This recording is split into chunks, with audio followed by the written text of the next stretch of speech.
Marc Ó Cathasaigh, and I'll start the contribution by saying that I absolutely agree with the points raised by Deputy O'Riordan and the need to tackle that within our schools and within our employment equality. And I have known teaching colleagues during my career who have not felt that they could be open about their own identity, and it's absolutely something that needs to be addressed. I will join with everybody else in the House in wishing people a happy Pride Week, and if Deputy Donnelly suggests that the weather mightn't play ball and the dress code might be raincoats and wellies, well, at least there may be rainbows, is the only thing. We've had a little bit of happy history made in Waterford. We've had the Pride of the Dacia Festival in Waterford for many years, and Minister O'Gorman met with members of the committee last year. But we've had our first ever Pride event in Dungarvan in West Waterford just last weekend. So that's a happy bit of history to have. And I suppose in reflecting and preparing today's speech, I was thinking back on another bit of happy history, which was the general election of 2020, February of 2020. And Minister O'Gorman, who's just left, and we were elected just a couple of hours apart. And we both responded in almost exactly the same way. We didn't do any of the whooping and hollering, and there was no hoisting on shoulders or anything like that. But we did what came naturally to us as a response. We turned to the person who had most supported us, who had walked the long road with us. We turned to our partners and we kissed them. The most natural thing in the world to do at a time of great happiness. And in my case, completely unremarkable and completely unremarked upon. And in Minister O'Gorman's case, it was much remarked on, because I turned and kissed a woman, and Minister O'Gorman turned and kissed a man. So as we hear statements on LGBTQI+ and equality today during Pride Month, we should remember that while Pride has become much more mainstream, that Pride is a protest. And it's a protest that reminds us that despite all the progress made, there's still much more to do. If I walk down the street and I reach out to take my wife's hand, I don't have to think about it. That's just a simple act of affection. It's not a statement. It's not a protest. And until people within our LGBTI+ community feel that same freedom, that means we still have a road to travel.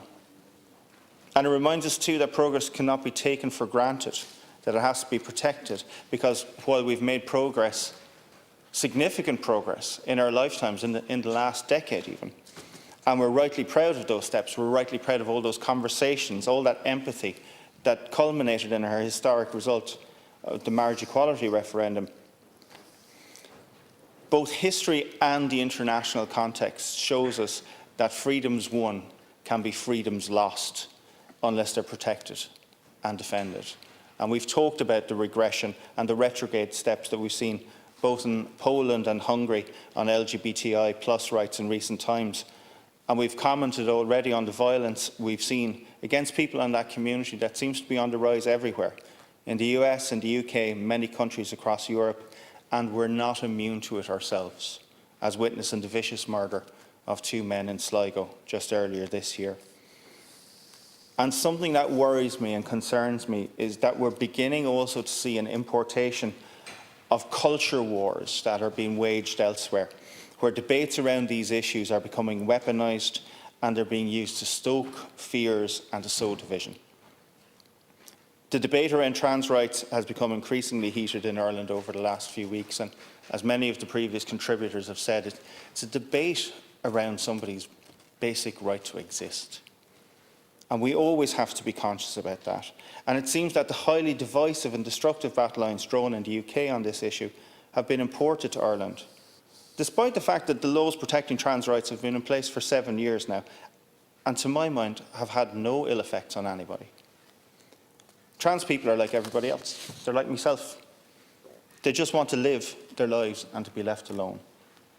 They don't need to hear their right to exist debated in divisive terms. So let's not go down that incredibly divisive and needlessly cruel path as we've seen in the UK. And let's remain focused on facts over panic, and never forget that there are real people at the heart of these debates, real people listening to the radio or watching the television, having the way that they live their lives discussed and picked apart. If these conversations need to be had, and if there are genuine concerns that people need to express, then this should be done at all times with empathy and with understanding. And the Government has been very active in this space, and the Minister spoke to many of the initiatives being undertaken, and I'll mention just some. So the Government will be bringing forward a new hate crime bill. Ireland will also opt into the proposed EU hate speech ban. My colleague Catherine Martin is bringing forward an online safety bill which aims to tackle abuses online. Minister Helen McEntee has also enacted laws that make the sharing of intimate images with intent to cause harm a criminal offence. These protections, of course, protect us all, but we must recognise the need to protect members of our LGBTI+ community who experience many forms of discrimination, institutionalised prejudice, social exclusion and related harassments, bullying, violence and health issues and mental health issues. A key pillar of the national LGBTI inclusion strategy that the Minister referred to is to ensure that members of the LGBTI+ community feel safe and supported within Irish society. That's what we need, all members of our society to feel safe and supported in the same way. Minister O'Gorman and his department continues to do tremendous work. A major review of the equality legislation is underway to specifically outlaw discrimination based on gender identity. His department is working on an operating policy to guide the experience of LGBTI plus refugees going through the process of the international protection application.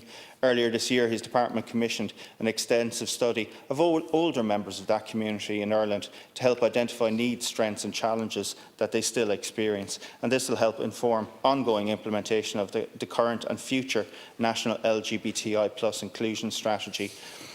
This week's announcement of LGBTI community services funding by the Minister is extremely welcome. €900,000 being made available to groups operating at local and national level to support the community and non-government organisations with the aim to promote inclusion, protect the rights and to improve the well-being of LGBTI+ people all over Ireland. And there's a new additional element in the funding round which will enable LGBTI+ NGOs to plan to undertake longer-term initiatives to help maintain their supports, and this is the core support feature that the Minister referred to in his opening statement. Very much welcome as well as the work being undertaken by An Garda Síochána to deepen awareness of this issue among their frontline officers. Actions contained within the national LGBTI+ strategy also aim to increase the capacity of An Garda Síochána to respond to the needs of victims of hate crime and to improve understanding of the community within the force. A new organisational approach to Garda diversity training is in the final stages of development and will be delivered throughout 2022 and includes online hate crime training, the online diversity and cultural awareness. The training programme was developed in conjunction with community representatives, including LGBT Ireland and Transgender Equality Network Ireland. And this has provided, I think, a really welcome opportunity for diverse groups and minority groups to have really meaningful engagement with this Garda training, so ensuring that the policing that we have within our communities really does answer to the needs of all peoples within our communities. Garda diversity officers are now located in every Garda division throughout the country and are trained, developed and supported to actively work with diverse and minority communities. Last year there was a full review of the GDO network which resulted in revising the role to include responsibility to facilitate the reporting, recording, investigation and prosecuting of hate crime. It also included supports for victims of hate crime by identifying their particular needs and acting as a liaison with necessary external support services as a responsibility. And that's just a flavour of some of the work that's happening and is underway. And Minister O'Gorman outlined much more that's happening. And all of this is necessary work and important work. And while that work is underway, and I believe this government is ambitious and committed in terms of this agenda, in terms of LGBTI+ rights, but while there's a need for this work to be done, that shows us that there's a need for pride, that there's a need for this Pride Festival, not just as a moment of joy across our communities, and it has certainly become that, and it's most welcome that has developed to become a joyous occasion, but also to remember that pride is a protest, and that it is still important that members of that community make their voice heard, and to keep the pressure on government and all members of the House here to deliver on what we want in terms of a republic and all members of that republic experiencing the same freedoms. because I've never had to consider it, right? I'm cis male, it's of course part of my identity, but that's not something I have to fight for. It's not something I ever need to overly consider. I'm straight as well, that's also part of my identity. I don't have to think about it. It's not something that crosses my mind as I reach out to take my wife's hand as we walk down the street. And until every member of our society feels that same freedom to do as I do, feels that same comfort within their own identity, within their own skin, regardless of race, ethnicity, orientation, or identity, that tells us that pride is necessary, that it's something that, it's an agenda we have to push forward, that we should absolutely be donning the raincoats and the wellies if that's what the dress code is required for the weekend, and that all of us should be coming out and supporting those members who are marching and have marched for many years to make those necessary changes within our society that makes our society a better place. Marc Ó Cathasaigh.